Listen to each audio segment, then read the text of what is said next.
नमस्कार, मी प्रभाकर लोंढे, खडतर प्रवास वर्तमानपत्राचा तथा खडतर प्रवास यूट्यूब चॅनलचा मुख्य संपादक। आज आपण धाराशिव शहरामध्ये जिल्हाधिकारी कार्यालयाच्या समोर आलेलो आहोत। या ठिकाणी उपोषण स्थळ आहे।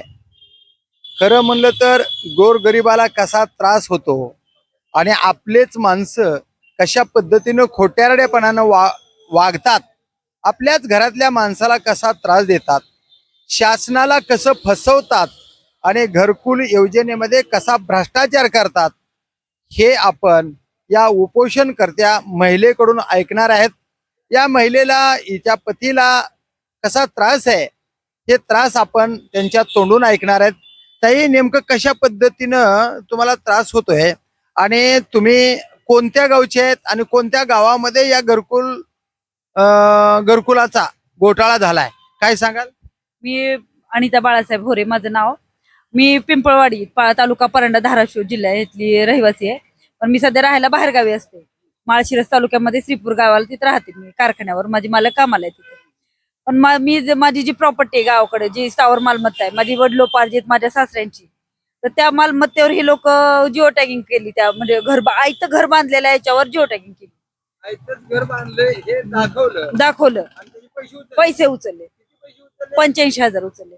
85,000 रुपये उचलले। आणि तुमचं नेमकं काय मत आहे?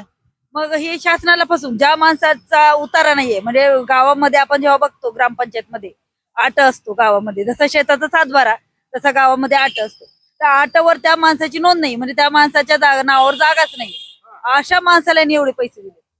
कुणी दिले पैसे? सरपंच, ग्रामसेवक, गट विकास अधिकारी, हे सगळ्यांनी शासनाने फसवणूक करून यांनी पैसे उचलले। हे पंतप्रधान आवास योजनेच्या अंतर्गत जे घरकुल मिळालेलं आहे, ते घरकुल ज्या ठिकाणी बांधायचं आहे ते बांधण्यासाठी यांच्या नावावर जागाच नाही, मग दुसऱ्याचं घर दाखवलंय आणि मग पैसे उचललेत असं म्हणायचं का तुम्हाला? मला अहो, त्यांनी प्रस्ताव दिला शेताचा, आणि शेताच्या प्रस्तावामध्ये दाखवलं की 111 गट नंबर मध्ये मी बांधतोय, पण तिथं बांधकाम काहीच नाही, म्हणजे तिथं कसल्याच प्रकारचं बांधकाम नाही। आम्ही स्वतः जाऊन चौकशी बघून आलो, आम्ही स्वतः त्या गटामध्ये, आणि मग पुन्हा अर्ज केला की ह्यांनी कशी फसवणूक शासनाची केली। मग अर्ज केला, त्याला वर्ष होऊन गेलं चालू आहे। गट विकास अधिकारी चकोर साहेब होते त्यावेळेला, रावसाहेब चकोर, त्यांनी व्यवस्थित मांडणी करून आम्हाला ते जे रिअल जे आहे फॅक्ट ती मांडून दिली, अहवाल दिला। 19/8/2000 चकूर साहेब तुमचे परांड्याला होते का? परांड्याला होते। त्यांना काही दिवस रिटायरमेंटच्या आधी एकदा 5-6 महिने त्यांचे रुजू होते तिथे। त्यांनी दिलं, सगळं मांडलं, व्यवस्थित सगळं केलं, पण त्यानंतर आल्यानंतर जे पुढची कारवाई व्हायला पाहिजे होती टप्प्याटप्प्यात, ती झालीच नाही। मग त्या ग्रामसेवक, सरपंच, रोजगार सेवक यांनी जे बांधकाम पूर्णत्वाला नेलं म्हणून एक प्रतिज्ञापत्र दिले असतं, म्हणजे प्रमाणपत्र दिले असतं, त्याच्यावर यांच्या सह्या आहेत, लाभार्थी, ग्रामसेवक, ग्राम रोजगार सेवक आणि सरपंच, पण बांधकाम केलेलं नाही। म्हणजे बांधकाम न करता यांनी पैसे उचललेत। आता हे पैसे किती उचललेत? 85,000 उचलले। एक जणांनी तुमच्याकडे पुरावा आहे? हो, आहे माझ्याकडे सगळं आहे। 85,000 उचलले त्यांनी। माझ्याकडे ग्रामपंचायतचा त्यांनी जो पंचायत समितीला जो दिला होता प्रस्ताव, तो प्रस्तावच आहे माझ्याकडे, आणि पैसे उचलल्याचे सर्व। मग गट विकास अधिकारी काय म्हणाले? गट विकास अधिकाऱ्यांनी तेव्हापासून आम्ही सारखा अर्ज करतो वारंवार, माझ्याकडे पूर्ण पंच आहे, आम्ही वर्ष झालं अर्ज करतो की यांच्यावर गुन्हे दाखल करा, तर ते मध्ये शासनाची अशी तरतूदच नाही। शासनाची तरतूद नाही गुन्हे नोंद करण्याची, मग पैसे चोरून, भ्रष्टाचार करून आणि घर आयते बांधून, आयते घर बांधलेले दाखवून पैसे उचलण्याचा अधिकार आहे का? मग तेच विचारते मी सरकारला, आणि त्यासाठी तो उपोषण करते की बाबा हे काय झाले, मग सांगा। मग 1 रुपयाची चोरी असो किंवा 1 लाखाची चोरी असो, चोरी ते चोरीच ना। मग तुम्ही 85,000 उचलले, ते कोणत्या बेसवर उचलले, कसे कोणत्या? तर त्यांनी काय केलं, जिओ टॅगिंग तिसरीकडे केली, घर दाखवलं हे आणि प्रस्ताव दाखवला शेताचा। मग म्हणजे ह्या त्रिकोण तयार केला त्यांनी, म्हणजे जिओ टॅगिंग करायची तिसरीकडे। बरं, तुम्ही ग्राम विकास मंत्र्यांना भेटला होता। ग्राम विकास मंत्री साहेब यांनी तात्काळ चौकशी करून तात्काळ कारवाई करा, फौजदारी गुन्हे दाखल करा अशा पद्धतीने सांगितलंय। हो, पुढे काय झालं? मग हे त्यानंतर इथं आम्हाला सांगितलं की तुम्ही इथं जाऊन भेटा, ते निवेदन द्या। मी ते जे त्यांच्याकडे सहीचं जे एंडोर्समेंट होती त्यांची, कुणाला भेटा म्हणून सांगितलं? सीओ मॅडमला। मग मी ते येऊन तिथं आवक जावकला पण दिलं, आणि मॅडमलाही जाऊन भेटले की बाबा असा असा विषय आहे।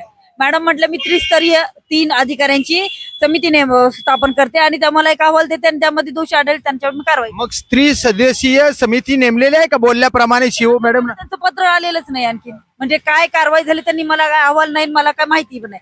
कारण त्यांनी जर नेमली तर मला पत्र द्यायला पाहिजे होतं. पण मला फक्त एक पत्र आलं की आम्ही बघू 24 तासाच्यात अहवाल देऊ. फक्त तुमचं काय म्हणणं आहे आता, काय मागणी आहे बरं? चोरी केली आहे यांनी, शासनाची फसवणूक केली आहे. सामान्य माणसाची करू द्या, सामान्य माणसाला फसवतो, पण शासनाला जर एखादा प्रस्ताव देऊन जर फसवणूक करतायत, शासनाला खोटं बोलतायत, मग शासनाची फसवणूक केली त्यांचे गुन्हे दाखल का नाही करायचे? बरोबर बरोबर आहे, बरोबर. एका घरकुलाला पंतप्रधान आवास योजनेमध्ये किती रक्कम मिळते? पूर्णत्वास नेली तर 2 लाखापर्यंत तरतूद आहे, पण तोपर्यंत त्यांनी 1,20,000 रुपयाची त्यांना जाहीर केलेले आहे. म्हणजे बांधकाम थांबलंय आता. एकाने 70,000 किती उचलले? किती उचलले? एक जणांनी उचलले 85,000, हरिदास केशव होरे, आणि माझा धीर आहे संतोष दिगंबर होरे यांनी 15,000 उचलले. पण माझा अर्ज गेल्यानंतर त्याचे थांबवले, पुढे थांबवली, प्रक्रिया थांबवली.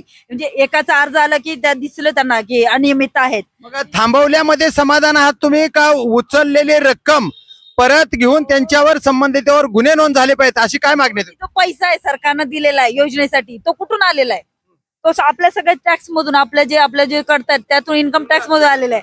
मग तो पैसा जर बिनवाजी वापरतायत, मग ह्याच्यात सगळ्यांनीच दखल घेतली पाहिजे, गुन्हे दाखल केले पाहिजे. आणि व्याजासहित जोपर्यंत व्याज भरत नाही तोपर्यंत ती रक्कम वसूल केली पाहिजे. कारण पैसा माझा असता तर मी कोर्टात गेले असते आणि मग बोलले असते, पण हा पैसा शासनाचा आहे. मग शासनाने वसूल कसा करायला पाहिजे? व्याजासहित करायला पाहिजे की नाही? बरोबर आहे, बरोबर आहे. आता तुम्हाला किती दिवस झाले उपोषण करताय? 2 दिवस झाले, काल आणि हा, 2 दिवस उपोषण झाले. आता काय मागणी आहे तुमची? त्या संबंधितावर गुन्हे दाखल झाले पाहिजे. ज्यांनी हे बांधकाम पूर्णत्वास नेलं असंच प्रमाणपत्र दिले त्यातले सगळे झाले पाहिजेत. आता कुणाकुणावर गुन्हे नोंद व्हावे? ग्रामसेवक, सरपंच, ग्राम रोजगार सेवक आणि लाभार्थी. नाव सांगा तुमचं. माझं नाव अनिता बाळासाहेब होरे. हे अनिता बाळासाहेब होरे. राहणार कोणतं गाव? पिंपळवाडी, चांदणी, परांडा तालुका. ही पिंपळवाडी चांदणीचे आहेत, परांडा तालुक्यातले आहेत. घरकुलामध्ये महाराष्ट्र सरकारचे नेमलेले कर्मचारी कशा पद्धतीनं घोळ करतात, घोटाळा करतात. या ठिकाणी गट विकास अधिकारी किती महत्वाचा अधिकारी आहे, त्यांनी चौकशी करून संबंधिताचे दिलेले पैसे वसूल करून त्यांच्यावर शासनाला फसवलं म्हणून नियमाप्रमाणे गुन्हा नोंद केला पाहिजेत असं संबंधिताचं मत आहे. तर संबंधित अधिकारी म्हणतात गुन्हा नोंद करण्याची तरतूद नाही. मग पत्रकार या नात्यानं असं म्हणणं आहे की महाराष्ट्र सरकारचे पैसे लुटणे हा न्याय आहे का? महाराष्ट्र सरकारने जबाबदारी दिलेली आहे. तुम्ही चोरी करणाऱ्याला माफ करता का? तुम्ही जर 10 रुपयाचा 100 रुपयाचा भ्रष्टाचार केला तर तुमच्यावर वरिष्ठ अधिकारी गुन्हे नोंद करतात. मग तुम्ही घरकुल बांधण्यासाठी दिलेला जो पैसा आहे त्याने जर घरकुलाला नाही वापरला आणि आयतच बांधलेलं घर दाखवून हे 85,000 रुपये जर भ्रष्टाचार करीत असतील तर त्याच्यावर योग्य ती कारवाई करावी, दिलेला पैसा वसूल करावा आणि संबंधितावर गुन्हे नोंद करावे. या साखळीमध्ये सरपंच असतील, ग्रामसेवक असतील, तलाठी असतील, गट विकास अधिकारी असतील, संबंधित सर्वच अधिकाऱ्यावर गुन्हा नोंद व्हावा अशीच मागणी संबंधित महिलांची आहे. तर बघूया येणाऱ्या काळामध्ये नेमकं कशा पद्धतीनं कारवाई जिल्हा स्तरावरून या अधिकाऱ्यावर होईल तेच पाहूया येणाऱ्या काळात.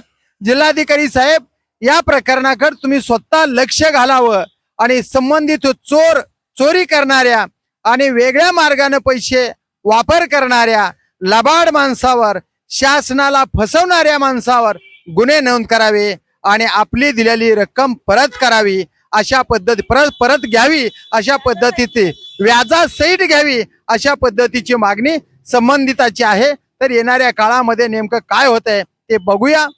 येणाऱ्या काळात मी प्रभाकर लोंढे, खडतर प्रवास वर्तमानपत्राचा तथा खडतर प्रवास यूट्यूब चॅनलचा मुख्य संपादक. या चॅनलला सबस्क्राईब करा, शेअर करा, लाईक करा, बेल आयकॉनचे बटन दाबा आणि असा भ्रष्टाचार करणाऱ्या अधिकाऱ्यावर कोणती शिक्षा झाली पाहिजेत हे कमेंट बॉक्समध्ये नोंद करा. धन्यवाद.